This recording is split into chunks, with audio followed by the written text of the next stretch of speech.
First से लेकर 9th class तक मेरी लाइफ बहुत अलग थी। किसी को ज्यादा फर्क नहीं पड़ता था मुझसे। मानो क्लासरूम का डस्टबिन हूँ मैं, कोई मुंह ही नहीं लगाता था।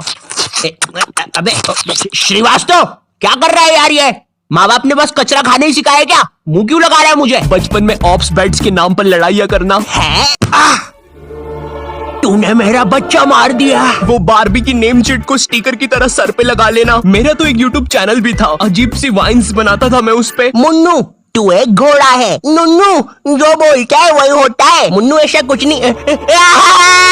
सब्सक्राइब करें मुन्नू नुन्नू की वाइन्स। मैं कहीं पर भी वाइन्स बनाने लग जाता था, भले फिर बैकग्राउंड में किसी की दादी मर रखी हो। सारी जायदाद मेरी। उसके दूसरे दिन ये बंदा भी मेरी वीडियो पे कमेंट कर रहा होता है, भाई full haha video, thank you मेरी दादी के साथ कोलैबोरेशन करने के लिए। ओम नमः शिवाय। जिसकी दादी मरी है वो ये इस कमेंट को लाइक करो। जिंदगी बहुत मस्त चल रही होती है, लेकिन फिर 10th क्लास आ जाती है। 10वीं कक्षा, नो दोस्ती यारी, ओनली पढ़ाई। 10th क्लास के टाइम पर तुम्हारे मम्मी पापा को भी एकदम से याद आता है, अरे हमारा तो बच्चा भी है। अरे हाँ, किधर रखा है उसे? लास्ट टाइम तो कबर्ड में रखा था, भाग गया। 10th क्लास में ना तुम्हारे मम्मी पापा तुम्हारे पास आते हैं, इधर तुम तुम्हारे रूम में अजीब से काम कर रहे होते हो। ओहो हो साइंटिस्ट है। ओहो हो साइंटिस्ट। पीछे से तुम्हारे मम्मी पापा आते हैं। पूची पूची पूची पूची पुई। हाँ मुझे पता है, मम्मी पापा के चलने की आवाज ऐसी नहीं होती। 10th क्लास में मेरे पापा भी मेरे पास आए थे। उन्होंने मेरे कंधे पर हाथ रखा, मेरी आंखों में आंखें डाल के देखा और कहा,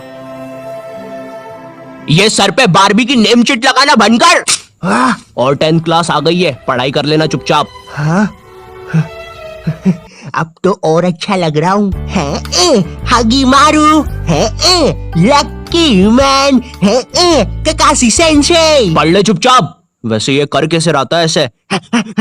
मेरा तो हो ही नहीं रहा। 10th क्लास से तुम पर एक पढ़ाई का बोझ आने लगता है, जिसके कारण तुम्हें अपनी हॉबीज, कलाकारी, संस्कृति छोड़नी पड़ती है। हाय रे, ये विद्यालय की शिक्षा और माँ बाप की इच्छा से ऊपर वाला ही बचाए। रिलेटेबल। तुम्हें अपने टैलेंट और हॉबी को दफनाकर आगे बढ़ना पड़ता है, और उस समय तुम कुछ कर भी नहीं सकते, क्योंकि अगर तुम अपने मम्मी पापा को बोलोगे कि तुम्हें अपनी हॉबी पे करियर बनाना है, तो तुम्हारी बात हवा में उड़ा दी जाएगी। मजाक नहीं है, ये सच में उड़ा देंगे। 2 रुपए की पेप्सी, अज्जू भाई सेक्सी। ये अरे बेवकूफ, अज्जू नेता का कचौड़ी समारोह यहाँ नहीं हो रहा है, एक गली छोड़ के। अच्छा, तभी तो बोलूं इधर इतने सारे छपरी लोग क्यों आए हैं। 2 रुपए की पेप्सी, अज्जू भाई से अंधा है क्या छपरी? देखो, अब इसमें तुम्हारे मम्मी पापा की भी कोई गलती नहीं है, क्योंकि जो तुम्हें अपनी लाइफ में करना है उसके बारे में तुम्हारे मम्मी पापा को कुछ नहीं पता है, या तुम्हारे पूरे खानदान से आज तक वो चीज किसी ने नहीं की है। तुम उन्हें बोलते हो, मम्मी मुझे एनिमेटर यूट्यूबर बनना है, मगर उन्हें क्या सुनाई देता है? अरिगातो गोजाइमासु दात्ते बायो। है? माँ बाप को समझाना बहुत मुश्किल होता है, पता है, क्योंकि इनको बस 2-3 करियर के बारे में ही पता होता है। और क्या तुम प्लीज अपना ये बाजा बजाना बंद करोगे? Thank you. अगर तुम इन करियर में से कुछ नहीं बन रहे हो, तो तुम्हारे मम्मी पापा के हिसाब से तुम पक्का कोई क्रिमिनल या तो मैक्सिको के ड्रग डीलर बन रहे हो। Como te llamamos, amigo? Eriste porte, mamma mia.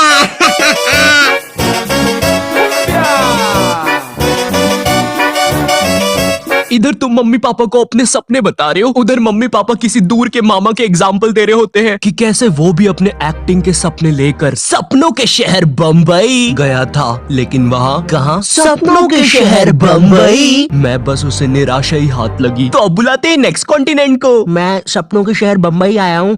जहाँ से मैं आया हूँ वो बुरे सपनों का शहर है, और मैं देखो यार, मेरी तरफ से ना है। जय माता दी, लेट्स रॉक, चिक चिक बूम फायर। और ये कॉन्टिनेंट हुआ बाहर। ये सब फेक होता है। मेरा नाम तक नहीं पूछा। तीसरा जज तो रोबोट है। चिक चिक चिक बूम फायर। हाँ, कितना बड़ा स्टेज है। एक साइकिल ही रख दो बाहर जाने के लिए भाई। गाड़ी बुला के जाना पड़ेगा। भैया बाहर तक छोड़ दो। फट फट फट फट फट फट फट कुत्ते हैं सबके सब, कुत्ते कुत्ते कुत्ते, भाऊ भाऊ। तो चलिए अब बुलाते हैं नेक्स्ट। जय माता जी, लेट्स रॉक। मेरी तरफ से ना है। चिक चिक।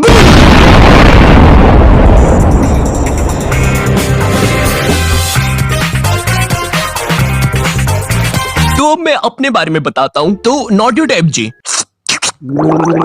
थू। जी आपने कहा कि आपको पढ़ाई में बचपन से इंटरेस्ट नहीं था, जी बचपन से ही कुछ क्रिएटिव करना था आपको। जी। तो ये 10वीं के बाद आपने बायोलॉजी क्यों ले ली? कहीं माँ बाप ने कोड़े मारे थे क्या? नहीं नहीं जी, मम्मी पापा तो सही है। मम्मी ने तो टिफिन भी बांध के दिया है, तेल छोड़ दिया अचार ने। तो जी ऐसा था कि मैंने बस बायोलॉजी ले ली थी, मुझे नहीं पता था इतना पढ़ना पड़ता है। 11वीं और 12वीं पता ही नहीं चला इसकी माँ का 2 साल कहाँ निकल गए। जी जी जी। और फिर हवाबाजी में बंदी भी बन गई, तो यूट्यूब करने का टाइम ही नहीं मिला। जी जी जी जी जी। चाय पियेंगे? आप पिलाएंगे तो क्यों नहीं पियेंगे। तो आप लोग भी बने रहिए। उसमें मुझे क्या मिल रहा है, मेरा क्या फायदा पॉडकास्ट में। ये हाँ, ये मेरी रियल कहानी है। मेरा प्लान तो वीडियोस बनाना ही था, पर पढ़ाई के प्रेशर में 2 साल कहाँ निकल गए मुझे पता भी नहीं चला। हाँ, मैं बायोलॉजी के अलावा कोई सा सरल सब्जेक्ट जैसे आर्ट्स लेके, आर्ट्स का मैन, मैं हूँ दुनिया का रखवाला, आर्ट्स भी बन सकता था। पर मेरे स्कूल में मैथ्स, बायोलॉजी और कॉमर्स के अलावा कोई सब्जेक्ट ही नहीं था। और देखो, मुझे कॉमर्स और मैथ्स तो लेना नहीं था, क्योंकि कॉमर्स वालों को स्कूल में कोई सीरियस नहीं लेता था। अंदर आग लगी है, आगे अंदर। अच्छा तो ये ले पानी। अरे अरे क्या कर रहे हो, सच बोल रहा हूँ, बंटी और रोहन ने आग लगाई है। चल बंटी कमाल, पाद के मचाते धमाल। भाई तुझे कितनी बार बोला है, मुझे वो डायलॉग पसंद नहीं। अपन को हिचकी आया रे, लगता है अपन को भी कोई याद कर रहा है। भाई पक्का रवि ने चुगली लगाई होगी। हाँ, यही थे मेरे कॉमर्स वाले। वैसे ये मोटा पाद के आग फैलाने वाला था, यही था इसके धमाल का मतलब। मेरी स्कूल में बैन है ये दोनों, शायद भारत की सभी स्कूलों में बैन होंगे। तिहाड़ जेल में अभी ये दोनों। वैसे चल बंटी कमाल, पाद के मचाते धमाल। भाई तुझे कितनी बार बोला है, मुझे वो डायलॉग पसंद नहीं। अपन को हिचकी आया रे, लगता है कोई याद कर रेला। भाई पक्का रवि होगा। अब अगर मैं मैथ्स की बात करूँ तो मैथ्स के साथ मेरे रिश्ते बहुत बेकार है, वो मुझे पागल करता है। 12th के बाद मैंने सोचा था कि अब मैं आराम से वीडियोस बनाऊंगा, लेकिन फिर मुझे नीट के बारे में पता चलता है। जिन लोगों को नीट के बारे में पता नहीं है, ये जेई जैसी एग्जाम होती है, और जिनको जेई के बारे में नहीं पता, ये नीट जैसी एग्जाम होती है। मेरा नाम पपलू है और मुझे मछली पसंद है। सरल भाषा में कहूँ तो नीट की एग्जाम से तुम डॉक्टर बनते हो। उस टाइम मैंने सोचा कि मुझे तो कभी डॉक्टर बनना ही नहीं था, तो ये फिर किस रास्ते पे जा रहा हूँ मैं? पवन दारू ठेके के रास्ते पे। तू कौन है साले बेताल, भग जाने तो चटका लगा दूंगा। नहीं। मैंने अपने मम्मी पापा को समझाया कि मुझे डॉक्टर कभी बनना ही नहीं था। लकीली उन लोग को मेरी बात समझ में आई, और उनने मुझे डॉक्टर से थोड़े से कम कठिन कॉलेज में डाल दिया, फार्मेसी। पर खैर अब मैं वीडियोस बना सकता था। पर सच कहूँ तो वीडियोस बनाने का पैशन इतना था मुझ में, अगर डॉक्टर भी बन जाता तो वीडियोस तो तब भी बना रहा होता मैं, लेकिन थोड़े अलग प्रकार की। नमस्कार दोस्तों, मैं हूँ श्री डॉक्टर आयु, MBBS, MD, MS, BSc, PSG, Neymar, Messi, Cristiano Ronaldo, MC, BC और मादर। सबसे पहले हमारी डॉक्टर मेंबरशिप खरीदने वालों को शाउट आउट दे देते हैं। पैरालाइज नानी, हीमोग्लोबिन संजू, एड्स का मरीज राजू और नीट एस्पिरेंट सरोजनी। और हमारे लिए एक मैसेज भी आया है, मेरी माँ मर गई तेरी वजह से हराम कौर। थैंक यू फॉर 5 रुपए सुपर चैट। चलिए अब इस मरीज का पाइल्स का इलाज करते हैं। डॉक्टर मेरे मरने के बाद आप क्या बोलोगे? Like share subscribe.